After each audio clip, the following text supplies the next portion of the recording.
First ever factory outlet Mukunda jewellery KPHB Kothapet Khammam Somajiguda Hanamkonda. నమస్కారం, మీరు చూస్తుంది సుమన్ టీవీ. నేను మీ కీర్తి. ముందుగా ప్రేక్షకులందరికీ భోగి పండుగ శుభాకాంక్షలు. నాతో పాటు ప్రముఖ ఆస్ట్రాలజర్ బ్రహ్మశ్రీ నందిబట్ల శ్రీహరి శర్మ గురువు గారు ఉన్నారు. నమస్తే గురుగారు. వాగర్థావివ సంపృక్తౌ వాగర్థ ప్రతిపత్తయే జగతః పితరౌ వందే పార్వతీ పరమేశ్వరౌ. సదాశివ సమారంభాం శంకరాచార్య మధ్యమాం అస్మదాచార్య పర్యంతం వందే గురు పరంపరాం. ఆదిత్యాయ చ సోమాయ మంగళాయ బుధాయ చ గురు శుక్ర శనిభ్యశ్చ రాహవే కేతవే నమః.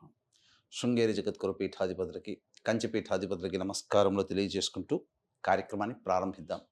గురుగారు, ముందుగా మీకు భోగి పండుగ శుభాకాంక్షలు. మీకు వీక్షిస్తున్నటువంటి మన మహిళా ప్రేక్షకులకి అందరికీ భోగి పండుగ శుభాకాంక్షలమ్మా. గురుగారు, మరి ఈ భోగి యొక్క విశిష్టత ఏంటి, ప్రాముఖ్యత ఏంటి? ఈ రోజు భోగి పళ్ళు ఎందుకు పోస్తారు, అసలు భోగి మంటలు ఎందుకు వేసుకోవాలి, ఇలాంటి డీటెయిల్స్ అన్ని ఈ వీడియో ద్వారా ప్రేక్షకులకి తెలియజేసే ప్రయత్నం చేద్దాం. ముందుగా ఈ రోజు ఒక విశిష్టత ఏంటి గురుగారు? భోగి మనము గమనించుకున్నట్లయితే కర్కాటక రాశిలోకి రవి ఎప్పుడైతే ప్రవేశం చేస్తాడో దక్షిణాయనం ప్రారంభమవుతుంది. ఈ దక్షిణాయనం నుంచి పూర్తిగా ఉండి ఆఖరిగా ఉండేటువంటి రోజు దక్షిణాయనానికి భోగి రోజు. తదనంతరం రవి మకర రాశిలోకి ప్రవేశం చేసి మకర సంక్రమణం, ఆ సందర్భంగా సంక్రాంతి సంబరాలు అనేటువంటివి చేసుకుంటాం. ఈ భోగి అనేటువంటిది ప్రధానంగా మనం గమనించుకున్నట్లయితే ఈ గోదాదేవి అమ్మవారు నారాయణ్ణే వివాహం చేసుకుంటానని కూర్చోవడం. ఎందుకంటే తులసి వనంలో జన్మించింది లక్ష్మీ అవతారం. తర్వాత ఒకానొక సందర్భంలో విష్ణు చిత్తుడు యొక్క కలలో కనిపించి పలానా రోజుకి నా దగ్గరికి రండి, నేను అమ్మాయిని వివాహం ఆడతానని చెప్పడం. ఆ విధంగా భోగి రోజునే వివాహం ఆడి ఆ యొక్క రంగనాథుడి యొక్క శరీరంలో లీనమైపోయినది, అంటే ఆ విగ్రహంలో లీనమైపోయింది అమ్మవారు. ఆ రోజు నుంచి అంటే ఆ రంగనాథుడి భోగంలో కలిసిపోయింది అని అంటారు అక్కడ. అంటే ఏంటి భోగి అని అంటే ఇక్కడ ఈ రెండు అక్షరాలకు అర్థం ఏంటి గురుగారు? ఈ భోగి అని అంటే ఇక్కడ మనము ప్రామాణికంగా తీసుకునేటువంటి కాదమ్మా. ప్రతి దాంట్లో కూడా భోగత్వం అనేటువంటిది ఉంటుంది. డబ్బులో ఉన్నవాడు భోగిగా మారుతాడు. దైవ ధ్యానంలో ఉన్నప్పుడు దైవ భోగి అన్నప్పుడు దైవ లక్షణాలు దైవానుగ్రహాన్ని పొందే తత్వంలో ఉన్నత స్థానానికి చేరు. అంటే ఉన్నతమైనటువంటి లక్షణాలు కలిగినటువంటి స్థితిని కానీ మనుష్యుని కానీ భోగిగా వ్యవహరిస్తారు. అది కుటుంబపరంగా ఉంటే భోగి, యోగపరంగా ఉంటే యోగి అని అంటారు. ఆ విధంగానమ్మా. గురుగారు, మరి ఈ రోజు ముఖ్యంగా భోగి పళ్ళు అవి వేసుకుంటూ ఉంటారు కదా, పిల్లలకి వేస్తూ ఉంటాము. అంటే పిల్లలు పెద్దలు అందరూ వేసుకున్నామైనా ముఖ్యంగా పిల్లలకు వేస్తూ ఉంటాం. ఎందుకని? దీని వెనకాల ఉన్న రహస్యం ఏమిటో? దీని వెనకాల చాలా పెద్ద రహస్యమే ఉందమ్మా. అంటే మన ఆచార సాంప్రదాయాలన్నింటినీ కూడా తుంగలోకి తొక్కేసేసి బ్రిటిష్ వాడు చెప్పింది నిజం అనుకుని నమ్మే స్థితికి తీర్చుకొని వచ్చారు. కానీ ఒక ఆచారంగా యుగ యుగాల నుంచి భోగి పళ్ళు వేస్తూ వస్తున్నారు. భోగి పండుగ సందర్భంగా ఎందుకు అనేటువంటిది అందరికీ పెద్దవాళ్ళకు తెలుసు. కానీ ఈ బ్రిటిష్ వాళ్ళు వచ్చిన తర్వాత ఆచారాల యొక్క మర్మాన్ని తెలుసుకోలేకపోతున్నారు. ప్రధానంగా ఏంటంటే పిల్లల్లో మీరు గమనించినట్లయితే ఒక సంవత్సరంన్నర వరకు తల మీద చేయి పెడితే ఒక చిన్న రంధ్రం లాగా ఉంటుంది, అదే బ్రహ్మరంధ్రం. కాబట్టి సంవత్సరంన్నర దాటినటువంటి పిల్లలకందరికీ కూడా, సంవత్సరం వయసు ఉన్నటువంటి పిల్లలకి కూడా 10 ఏళ్ల వరకు వాళ్ళు బాలురు బాలికలు. కాబట్టి వాళ్ళకి ఈ భోగి పళ్ళల్లో ముఖ్యంగా బియ్యము, తర్వాత ఈ బదరీకా పండు అంటే రేగి పళ్ళు, తర్వాత అప్పట్లో పైసలుగా రాగి పైసలు చలామణి అయ్యేటివి. అంటే ఈ రాగి పైసలు, బదరికా పళ్ళు అంటే రేగి పండ్లు, ఈ రెండు కూడా సూర్యునిలో ఉన్నటువంటి శక్తిని గ్రహించగలుగుతాయి. కాబట్టి అవన్నీ కలిపి బియ్యము, రాగి పైసలు, పండ్లు ఇవన్నీ కలిపి ఒక శుభముహూర్తంలో గురుహోరలో కానీ, అలాగే శుక్రహోరలో కానీ, చంద్రహోరలో కానీ ఉన్నప్పుడు, లేదా రవిహోరలో కానీ ఉన్నప్పుడు చక్కగా ఆ భోగి పండ్లు పిల్లలందరినీ వరుసగా కూర్చోపెట్టి భోగి పండ్లు అనేటువంటివి ఏర్పాటు చేస్తారు. అందుకని పెద్దవాళ్ళని అందరినీ పిలుస్తారు.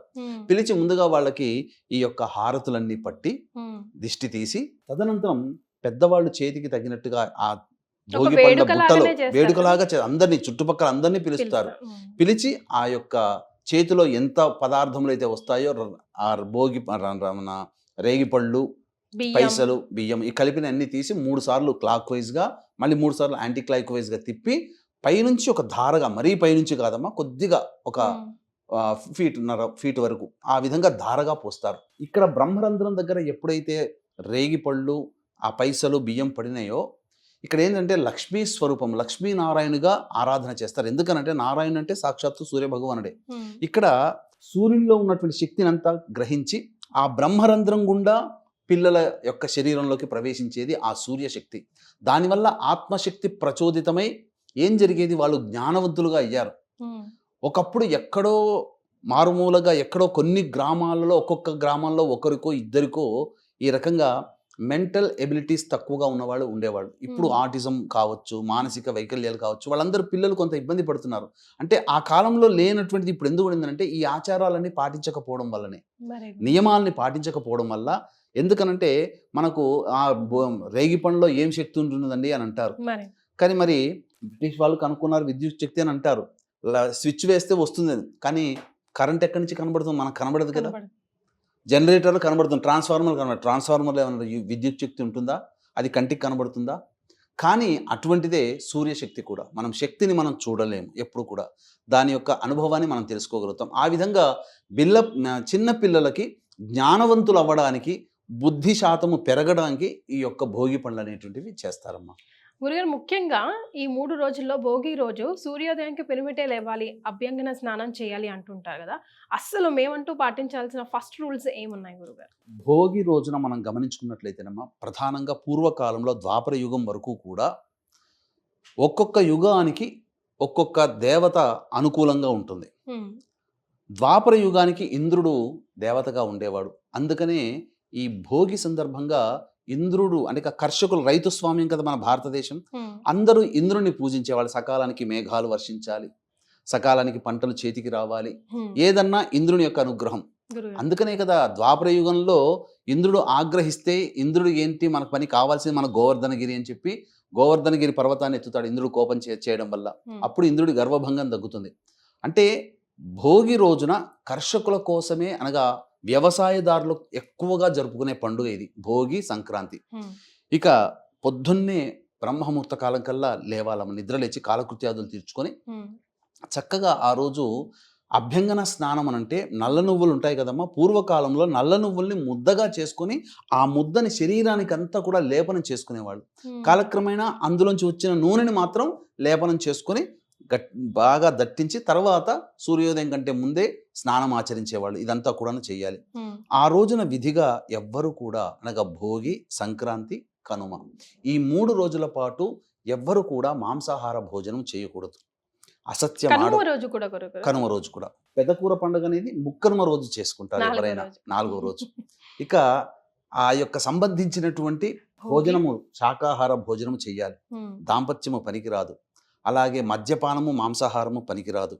ఇక అన్నిటికంటే మించి దైవధ్యానంలో గడపాలి. ఎందుకంటే అన్నీ కూడాను శుభలక్షణాలు. ముఖ్యంగా చెప్పాల్సి వచ్చినటువంటిది భోగి రోజున, సంక్రాంతి రోజున, కనుమ రోజున బలిచక్రవర్తిని ఎక్కువగా స్మరణ చేసుకుంటూ ఉండాలి. ఎందుకనంటే వామనుడు, సాక్షాత్తు నారాయణుడే బలిచక్రవర్తికి అతనికి అవకాశం ఇచ్చాడు. నువ్వు గొప్ప మహారాజువి, కానీ దానం అడిగినప్పుడు వెన్ను చూపకుండా నీ యొక్క సంబంధించినటువంటి సమస్తాన్ని ధారపోశావు. కాబట్టి భోగి రోజు, సంక్రాంతి రోజు, కనుమ రోజున పాతాళం నుంచి భూలోకానికి వచ్చి ఈ 3 రోజులు నువ్వు చక్రవర్తిగా ఉండువుగాక అని చెప్పి వరమిస్తాడు. అందుకని ఈ 3 రోజులు ఖచ్చితంగా బలిచక్రవర్తిని ప్రతిరోజు కనీసం 3 సార్లు అయినా కానీ నామస్మరణ చేసుకోవాలమ్మా. చేసుకుంటే ఏమవుతుంది, ఆ 3 రోజులకి రాజు కదమ్మా. దీనివల్ల ఏమవుతుందంటే ఉద్యోగము, వ్యాపారము, వృత్తి, అలాగే ఏదైనా సంబంధించినటువంటి సంపాదనలో ఉన్న వాళ్ళు ఏ రకంగానైనా వాళ్ళకందరికీ కూడా సంపాదన స్థిరత్వం వస్తుంది, ఉద్యోగం లభిస్తుంది, ఉద్యోగ భద్రత పెరుగుతుంది, వ్యాపారం అభివృద్ధి చెందుతుంది, అలాగే వృత్తుల్లో రాణిస్తారు. ఇక ఉన్నవన్నీ ఇవే కదా. కాబట్టి ఖచ్చితంగా వీక్షిస్తున్నటువంటి మహిళామణులు, మీరైనా ఏ వ్యాపారం చేస్తున్నా, లేదా మీ వాళ్ళు ఏ వ్యాపారం, ఉద్యోగాలు ఇవన్నీ చేస్తున్నా, ఆ రోజంతా పిల్ల పాపలతో బలిచక్రవర్తిని స్నానం చేయగానే దేవుడి దగ్గర నమస్కారం చేసుకుని బలిచక్రవర్తి అయి నమః అనుకుంటూ 3 సార్లు అనిపించండి చాలు. అంతకంటే పెద్ద కష్టమే ఉందమ్మా. అది తరువాత ఈ యొక్క తదనంతరం ఆ రోజున మినప పిండితో చేసినటువంటి గారెలు కానీ, ఏదైనా మినుములతో చేసినటువంటి సునుండలు కానీ ఖచ్చితంగా భుజించాలి. ఎందుకు అనంటే ఉష్ణాన్ని రేకెత్తిస్తుంది. తర్వాత ముఖ్యంగా బలవర్ధకమైనటువంటి శరీరానికి తోడ్పడుతుంది. ఈ భోగి రోజున, అలాగే సంక్రాంతి రోజున, కనుమ రోజున కూడా మినుములు, తర్వాత నువ్వులతో నువ్వు- చేసినటువంటి పదార్థాలు కూడా భుజించాలి. అందుకనే పూర్వకాలంలో కజ్జికాయలు, Hmm. చకిలాలు అని నువ్వులతో కలిపినటువంటి పిండి వంటల్ని ఎక్కువగా భుజించే అలవాటు సాంప్రదాయం అందులో పెట్టారు. ఉమ్, చెప్తే వినరని పిండి పదార్థాల రూపంలో, పిండి వంటల రూపంలో మనకు అలవాటు చేశారు. మరి పులగం ఖచ్చితంగా, నువ్వులన్నం ఖచ్చితంగా తినవలసిందే ఈ 3 రోజులు. ఉమ్, ఆ శాస్త్ర ప్రకారం చెప్పాలి. ఎందుకనంటే ఈ పదార్థాలను తినకపోతే యముడు ఇనుముని కొరికిస్తాడు అని చెప్పి నానుడి సామెత. ఓ అంట ఖచ్చితంగా తినాల్సిందే అని చెప్పి చెప్తారు. ఎస్ తర్వాత ముఖ్యంగా ఆ రోజంతా కూడా ఖచ్చితంగా ఈ భోగి మంటలు అనేటువంటిది చాలా ప్రత్యేకమైంది. వీక్షించేటువంటి ప్రేక్షకులకి గమనిక, భోగి, పుష్య పౌర్ణమి, ఆరుద్ర నక్షత్రం, సోమవారం కలిసినటువంటి దాదాపు 110 సంవత్సరాల్లో ఒక్కరోజు మాత్రమే వచ్చింది ఇది. 1940 నుంచి 2050 మధ్యలో. అటువంటి మహత్తరమైనటువంటి యోగమైనటువంటి పుణ్య దినం రోజున మధ్యాహ్నం 3 గంటలకి జాతకరీత్యా కలుగు అన్ని రకాల దోషాల నివారణకి, అలాగే శనిదోష నివారణకి, మరియు గత జన్మ కర్మదోషాల నివారణకి సర్వదోష నివారణ పూజల హోమాలు పర్హెడ్ 1500 రూపాయలకి చేయించడం జరుగుతుంది. అవకాశం ఉన్న వాళ్ళు కార్యక్రమ తదనంతరం కాంటాక్ట్ చేసి పూర్తి వివరాలు తెలుసుకోవచ్చు. ఉమ్. భోగి మంటల కన్నా ముందు గురుగారు ఈ ఈ సీజన్లో ముఖ్యంగా ఈ 3 రోజులు చుక్కల ముక్కలకి చాలా ప్రాధాన్యత ఉంది. అలాగే గొబ్బెమ్మలు కూడా పెడుతూ ఉంటారు. ఎందుకని గురుగారు, దాని వెనకాల ఉన్న మర్మం? దాని వెనకాల ఉన్నటువంటి మర్మం ఏమిటంటేనమ్మా, పొద్దున్నే లేచి, ఎందుకనంటే ఏ వ్యక్తి అయినా కానీ ధనుర్మాస ప్రారంభం నుంచి ముగ్గులు వేయడం అనేటువంటిది అలవాటుగా మారుతుంది. పొద్దున్నే లేవడం అనేటువంటిది చలికాలంలో కాస్త ఇబ్బందిగా మారుతుంది. కాబట్టి సంక్రాంతి పండుగ ముందు రోజుల వచ్చేంత వరకు కూడా ఆడవాళ్ళందరూ ప్రతి ఊళ్ళో, ప్రతి ఇంటి దగ్గర కూడా ఎక్కడున్నా చక్కగా ముగ్గులు వేయడం అనేటువంటిది ఆరాధన. తద్వారా ఏంటి, దేవతా శక్తికి మనం ఆహ్వానం పలుకుతున్నట్టు అది ఒక భావన ముఖ్యంగా. తరువాత ఈ గొబ్బెమ్మలు పెట్టడానికి గల కారణం కూడా ఆవు పేడతో చేసినటువంటి గొబ్బెమ్మలు పెట్టారు. ఏది పడితే అది చెప్పలేదు మనకు. ముగ్గులు వేస్తే దేవతా శక్తి ముందుకు వస్తుంది. అలాగే గొబ్బెమ్మలు, ఈ గొబ్బెమ్మలలో మనకు ఉన్నటువంటిది ఏంటంటే, ఈ ఆవులలో సూర్యనాడి అనేటువంటిది ఒకటి ఉంటుందమ్మా. ఆ సూర్యనాడి ప్రచోదితం చేత ఆ ఆవులు ఎక్కడైతే ఉంటాయో అక్కడ గొప్పగా దైవిక శక్తి ఎక్కువగా ఉంటుంది. దైవికం అంటే దేవుడనే మనం అనుకుంటాము, కానీ ఒక పాజిటివ్ ఎనర్జీ అనుకుందాం, తప్పేముంది. ఒక పాజిటివ్ ఎనర్జీ ఉంటుంది. ఆ తర్వాత ఆ గోమయంలో కూడా ఈ పాజిటివ్ ఎనర్జీ నిక్షిప్తమై ఉంటుంది. అందుకని ఆవు పేడతో చేసినటువంటి పిడకల్ని మనం గొబ్బెమ్మలుగా మనం పెడదాం. ఇవన్నీ ఏం చేస్తాం మనం, ముందు ఒక నెల రోజు, సంక్రాంతి కంటే ఒక నెల రోజుల ముందరే కదా ఇవన్నీ చేసేది, ప్రిపేర్ అవుతుంటాం కదా. ఆ తర్వాత ఎలాంటిదంటే ఒక ఆనందాన్ని, ఉత్సాహాన్ని కలిగింప చేయడం కోసం ఈ యొక్క ముగ్గులు, రంగవల్లులు చేసుకోవడం. చివరికి సంక్రాంతి వస్తుందనేసరికి ప్రతి ఇంటి ముందర నాదంటే బాగుంది, నాకంటే వాళ్ళు బాగు చేసి నేను బాగు చేసి మంచి ముగ్గు వేయాలి, ఇలా పోటీల మీద ఒక ఆనందకరమైనటువంటి వాతావరణం ఆ ఊళ్ళో కనబడుతుంది. కంటికి ఇంపుగా ఉంటుంది, ఒక సంతోషం వస్తుంది. ఆ వీధులు వాడలు తిరుగుతూ ఉంటుంటే ప్రతి ఇంటి ముందర అనేక రకాల రంగులతో ముగ్గులు కనబడుతూ ఉంటుంటే మన శరీరం ఉత్తేజితం అవుతుంది, ఆనందంగా ఉంటాము, సంతోషంగా ఉంటాము అనే ఉద్దేశ్యం కాబోలు ఈ యొక్క ఆచారం అనేటువంటిది శాస్త్రీయతగా మనకు పెట్టినటువంటిది. ఈ తర్వాత ప్రతిరోజు కూడా మనము ఏం చేస్తాము, గొబ్బెమ్మలు పెడతాం కదమ్మా, అవేమి తీసి పడేయం, ఒక చోట మూలన పెడతాం లేదా ఒక సంచిలో పెడతాం. ఎందుకని, భోగి పండుగ రోజు కోసం వాటిని ప్రిపేర్ చేయడం అన్నమాట. అయితే ఇప్పుడంటే అనవసరమైనటువంటి పదార్థాలు అంటే ఇంట్లో పాడైపోయిన చెత్త వస్తువులని తీసుకొచ్చి ఇంటి ముందర, లేకపోతే ఇంటి ముందర కూడా కాదమ్మా, ఒక ఊళ్ళో 4 కూడళ్ళు ఎక్కడైతే ఉంటాయో ఆ 4 కూడళ్లలో ఉన్నటువంటి ఇంటి వాళ్ళందరూ కలిసి ఒక చోట వేసుకుంటారు, కుప్పగా చేసి భోగి వస్తువులు వేస్తారు. పూర్వకాలంలో ఈ ఆచారం ఉండేది. ఎట్లాంటి ఆచారం అంటే, మనం ఆ ఆచారాన్ని మర్చిపోయాం. మన ఊళ్ళో చుట్టుపక్కల పెరుగుతున్నటువంటి పంచపల్లవాలు, ఆ యొక్క సమిధలు, కట్టెలు అంటే ఏంటి, రాగి, మేడి, మర్రి, జువ్వి, మోదుగ, ఈ 5 రకాల వృక్షములను సంబంధించినటువంటి సమిధలు అనగా కట్టెలను పట్టుకుని వచ్చి ఒక గుట్టగా పోస్తారు. వేసిన తర్వాత అందులో కొన్ని ఆ చుట్టుపక్కల ఉన్నటువంటి ఇళ్ళ వాళ్ళందరూ గొబ్బెమ్మలు పెడతారు కదా, ఆ గొబ్బెమ్మలు కూడా అక్కడ ఆ గుట్టలో కొన్ని పోస్తారు, ఎండినటువంటి గొబ్బెమ్మలని. తర్వాత కర్పూరంతో వాటిని వెలిగిస్తారు. వెలిగించిన తర్వాత శుద్ధమైనటువంటి నేతిని దానికి ఆజ్యంగా పోస్తూ ఉంటారు ఆ మంట పెరగడం కోసం. ఇవి ఎప్పుడైతే జరుగుతాయో ఆ సందర్భంగా, పూర్వకాలంలో చెప్తున్న మాట ఇది, అక్కడ 1 టన్ను ఆక్సిజన్ అనేటువంటిది ఒక 10 గ్రాముల ఆవు నెయ్యి కలిపినప్పుడు ఈ పంచపల్లవాలు ఆవు పేడతో చేసిన గొబ్బెమ్మలు అన్నీ కలిసి మంట ఎంది అగ్నికి ఆహుతాయి. వచ్చేటువంటి పొగలో ఆక్సిజన్ అనేటువంటిది టన్ను ఆక్సిజన్ విడుదలయ్యేది. దానివల్ల ఏం జరిగేది, ఆ చుట్టుపక్కల ఉన్న వాళ్ళందరూ మంట జరుగుతున్నంతసేపు చలి కాచుకున్నట్టుగా ఉంటారు. దానివల్ల వచ్చేటువంటి వాయువుని పీలుస్తారు. ఆ పీల్చడం వల్ల వాళ్ళల్లో ఒక రకమైనటువంటి పాజిటివ్ ఎనర్జీ వాళ్ళ శరీరంలో శ్వాసము ద్వారా వెళ్ళిపోయి శరీరంలో, ఎందుకనంటే ఇదంతా కూడా డిసెంబరు నవంబర్ మాసం నుంచి శివరాత్రి వరకు కూడా మనకేంటనంటే దీపావళి పండుగ నుంచి చలి ప్రారంభమవుతుంది. ఆ చలి శివరాత్రి వరకు ఉండి శివరాత్రి తర్వాత శివ శివ హరహర అనుకుంటూ వెళ్ళిపోతుందట. అప్పటి వరకు ఈ వైరస్ల ప్రభావం ఎక్కువగా ఉంటుంది, రోగాలు క్రిమికీటకాల వల్ల ఇబ్బందులు పడతాము అని చెప్పి ఈ యొక్క శాస్త్రీయంగా ఈ తత్వాన్ని మనకు అనాదిగా వస్తూ ఆచారం ఇవి. కానీ ఇప్పుడు ఏమైపోయిందంటే ఒక భోగి మంటలు అనేసరికి ఒక పిచ్చి వాళ్ళ కార్యక్రమాలుగా తయారైపోయిందమ్మా. ఇంట్లో మూలన పడ్డ కుర్చీలు మంచాలు విరగ్గొట్టి అక్కడ చేయడం, ఇంకా తర్వాత పనికిరాని వస్తువులన్నీ బట్టలు తీసుకొచ్చి కూడా వేస్తుంటారమ్మా. ఇంకా చెప్పాలని దౌర్భాగ్యం ఏంటంటే సైకిల్ టైర్లు, బండ్లు బైకుల టైర్లు, ట్రాక్టర్ల టైర్లు తీసుకొచ్చి వేస్తారు, అక్కడ కూర్చుంటారు. అది ఎక్కువసేపు మండుతూ ఉంటుంది, ఆక్సిజన్ కాకుండా కార్బన్ డైఆక్సైడ్ వస్తుంటుంది, పీల్చిన వాళ్ళకందరికి ఇప్పుడు రోగాలు. అందుకని దయచేసి మీ ఇంటి చుట్టుపక్కల ఇట్లాంటివి కనుక ఉంటే ఆవు పేడతో చేసినటువంటి పిడకల్ని కనీసం రావి సమిధలు వస్తాయి, మామిడి సమిధలు వస్తాయి, మోదుగలు ఇవన్నీ ఉంటాయి, అవి వాటిని మాత్రమే వేచి అగ్నికి ఆహుతి చేయండి, భోగి మంటలుగా వేసుకోండి.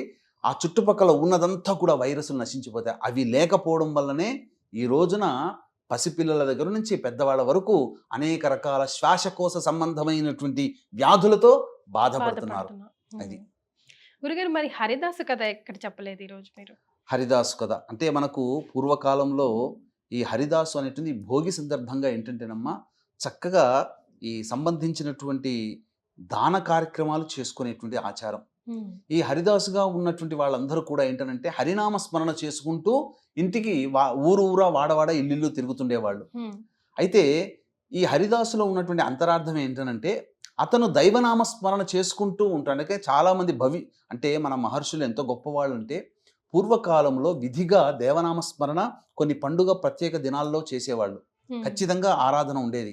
ఇది భవిష్యత్తులో మర్చిపోతారేమో, దాన్ని గుర్తు చేయడం కోసమే ఈ హరిదాసులు హరినామ స్మరణ చేసుకుంటూ ఉంటే ఆ నామాన్ని విన్నంత మాత్రంలోనే కొద్ది పుణ్యం కలుగుతుంది అనే భావన. కాబట్టే హరిదాసు అతను హరిస్మరణ చేసుకుంటూ వస్తూ ఉంటుంటాడు. అది ఏ వీధికైతే, ఏ ఇంటి ముందుకైతే గంగిరెద్దు వస్తుందో చాలా మన పుణ్యఫలం అంటారు కదా గురుగారు. సో మనం ఏం సమర్పించుకోవాలి వాళ్ళ ఇంటి ముందుకు వచ్చినప్పుడు? ఇంటి ముందుకు వచ్చినప్పుడు అమ్మా ఖచ్చితంగా మనకు ఈ ఎద్దుని తీసుకొని వస్తారమ్మా. అంటే దీంట్లో అంతరార్థం ఏంటంటే పూర్వం మనదంతా వ్యావసాయికమైనటువంటి దేశం, రైతులు వీళ్ళందరూ పంటలు పండించి చక్కగా ఈ భూమి అంతా కూడా సస్యశ్యామలంగా ఉండేది. ఈ రైతు వ్యవసాయం చేయాలంటే అతనికి సహకరించేది ఎవరు? ఎద్దు మాత్రమే. కాబట్టి ఆ ఎద్దుని గౌరవించే విధంగా ఉంచి చక్కగా అలంకరణ చేసి ఆ ఎద్దుని పట్టుకొని నామస్మరణ చేసుకుంటూ వస్తాడంటే దీని అర్థం ఏంటంటే మనకు ఈ గజాసుర సంహారం గనక వృత్తాంతం తెలిస్తే అక్కడి నుంచి వచ్చిందేమో దీని. ఎందుకంటే విష్ణువే ఆద్యుడయ్యాడు, నంది చక్కగా అలంకరించుకొని రావడం, విష్ణు వాయిద్యం వేసుకుంటూ రావడం, ఇవన్నీ కూడా విష్ణువుని సూచించేటువంటిదే. గజాసుర సంహారంలో వినాయకుడి ఉత్పత్తికి ముందు జరిగినటువంటి సంఘటన ఇది. ఆనాటి నుంచే మొత్తం చక్కగా ఈ విధానం అనేటువంటిది వచ్చిందని చెప్పవచ్చు. సంవత్సరానికి ఒక్కసారైనా మనకి అన్నం పెట్టే వాళ్ళని ఒక కృతజ్ఞతా భావంతోనమ్మా. ఎందుకనంటే అన్నం పెట్టే వాళ్ళని కదమ్మా, ఈ అన్నానికి కారకమైన వాళ్ళు రైతులు మరియు ఎద్దు అనేటువంటి సూచన. కాబట్టి వృషభాన్ని మనం ఎక్కువగా ఆరాధన చేస్తాం. అందుకనే దీని యొక్క వృషభ ఆరాధన చాలా గొప్పదమ్మా. మనుషులు ఎవరైనా చనిపోయిన తర్వాత 9వ రోజునో 10వ రోజునో వృషోత్సర్జనము అని చెప్పి చేస్తారు. దాని ద్వారా గోసంతతి వృద్ధి అవుతుంది ఆ రోజు చేయడం ద్వారా, ఆ వృద్ధి కోసం. కాబట్టి ఇది వృషభం యొక్క ప్రాముఖ్యత అని చెప్పవచ్చు. అందుకనే చక్కగా అలంకరించుకొని వస్తారు. వచ్చినప్పుడు ఆ యొక్క ఎద్దుకి అన్ని మూపురానికి అంతా కూడాను వస్త్రములు ఇస్తారు. కాబట్టి ఎవరైనా కానీ వాళ్ళ జీవన భృతి కొంతమంది ఈ విధంగా ఉన్నవాళ్ళు కాబట్టి వాళ్ళకి ఆ భోగి పండుగ రోజున సంక్రాంతి రోజున చేయడం వల్ల ఏంటంటే వస్త్రదానం చేయమనంటే మర్చిపోతారేమో అని ఆ విధంగా దానాది కార్యక్రమాలు కూడా ఏదో ఒక రూపంలో జరుగుతూ ఉండాలి అని చెప్పి ఉద్దేశంతో హరిదాసు రాగానే చక్కగా బియ్యం, ఇంట్లో కొత్త బియ్యం వచ్చి చేరుతుంది, బియ్యం వేస్తారు. అంటే మనం వేసే పిడికడైనా ఆ రోజున సంక్రాంతి రోజున భోగి రోజున చేసే ఇసుమంత దానమైనా అది అనంతమైన పుణ్య ఫలితాలను ఇస్తుందని, అందుకనే చక్కగా ఆ రోజు సంబంధించినటువంటి ఆహారము దానం చేస్తారు, వస్త్రదానం చేయమని అంటారు, వస్త్రదానాలు చేస్తారు. అన్ని గురుగారు రకాలుగా ఈ విధంగా చేయవచ్చునమ్మా. చాలా సంతోషం గురుగారు. భోగి పండుగ విశిష్టత గురించి తెలియజేశారు. ధన్యవాదాలు. సర్వం శ్రీ ఉమామహేశ్వర పరబ్రహ్మార్పణమస్తు.